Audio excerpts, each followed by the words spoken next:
Ang Ginoo madaunta ha iyo. Ngan madaman haino. Pagbasa tikang han Santos nga Ebanghelyo sumala kan Marcos. Paghimayaon ka, Ginoo.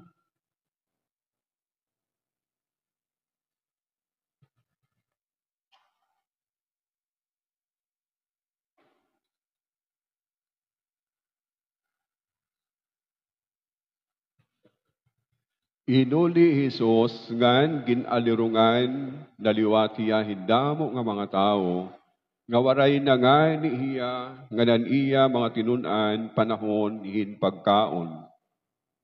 Pakabatihan iya kaurupdan mahitungod hini kinadto hira hin pagkuha ha iya kay nasumatan hira nga nawad-an na hiya hin maupay nga pamurubuot. Mayda mga magturuddo han balaod, nga tikang ha Jerusalem nga nagsiring, hinkakaptan hiya ni Beelzebul. Nagsiring an iba, naghatag hiya hin gahom an puno hin mga yawa, hin pagpagawas ha ira. Sanglid gintawag ni Jesus an mga tao, nga nagsumat hiya hin mga pananglitan. Uunanhon man ni Satanas hin pagpaiwas sa iyang ahaw. Kung magkabahin-bahin inusa nga nasod, ngan mag-aru-araway hira, mapukpukan ito nga nasod. Kung magkabahin-bahin inusa nga panimalay, ngan mag-aru-araway hira, mabubungkag ito nga panimalay. Sanglit kung magkabahin-bahin ang ginhadian ni Satanas, diri ito mag-iiha, kundi mabubungkag ngan mapupukan.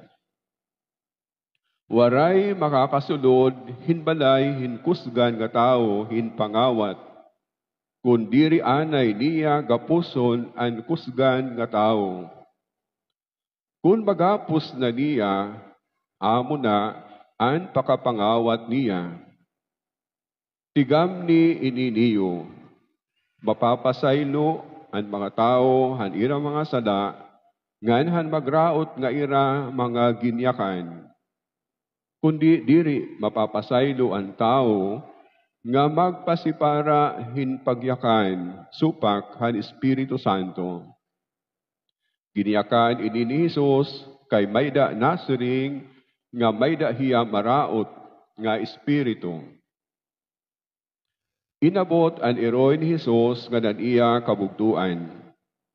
Waray hira sumakob han balay, kundi nagpatugon la hira nga mayda tuyo nira ha iya.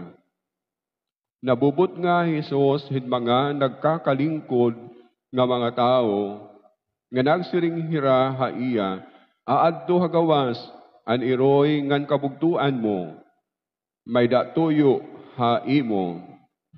Binaton Jesus, hino an akon iroy, hino an akon kabugtuan. Siniplat hiya han mga nagkakalingkod nga mga tao, nga naglilibot ha iya, nga nagsiring. Amo ini an akon iroy, nga nan akon kabugtuan.